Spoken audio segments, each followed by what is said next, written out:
پرندوں کو نہیں دی جاتی تعلیم اڑانوں کی، وہ خود ہی طے کرتے ہیں منزل آسمانوں کی۔ رکھتا ہے جو حوصلہ آسمانوں کو چھونے کا، اس کو نہیں ہوتی پرواہ گر جانے کی۔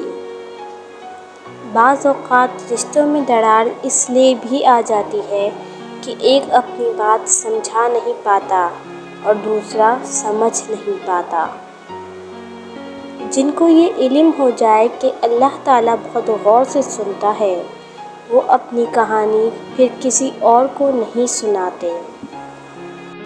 سورہ یوسف سکھاتی ہے کہ اگر اللہ کی رضا پر راضی رہو تو قید ختم ہو جاتی ہے، سازشیں ناکام ہو جاتی ہیں، غلامی حکومت میں بدل جاتی ہے، قحط ختم ہو جاتے ہیں، بیمار شفا یاب ہو جاتے ہیں، بچھڑے مل جاتے ہیں، دشمن سے رنگو ہو جاتے ہیں اور ہر محاذ پر فتح نصیب ہوتی ہے۔ اللہ کو بہت پسند ہے اللہ کی عطاؤں پر الحمدللہ اور اپنی خطاؤں پر استغفر اللہ کہنا اللہ تعالیٰ کو بہت پسند ہے۔ انسان اپنی زندگی میں گزرتا ہوا وقت تو نہیں دیکھ سکتا، لیکن اس گزرے ہوئے وقت میں بہت کچھ دیکھ لیتا ہے۔ اتنی جلدی دنیا کی کوئی چیز نہیں بدلتی جتنی جلدی انسان کی نیت اور نظریں بدل جاتی ہیں۔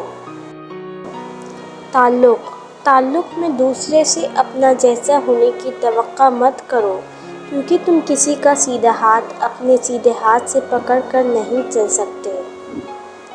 لوگ بے جان چیزوں کے ٹوٹنے پر برہم ہوتے ہیں، اداس ہو جاتے ہیں، لیکن انسان کا دل توڑ کے نہ کبھی کوئی برہم ہوا ہے نہ اداس، کیونکہ ہم لوگ چیزوں سے محبت کرتے ہیں، انسانیت سے نہیں۔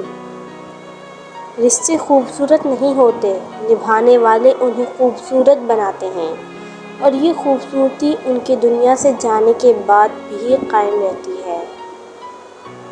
کیوں میں امید کا دامن چھوڑوں، معجزے مشکلوں میں ہوتے ہیں۔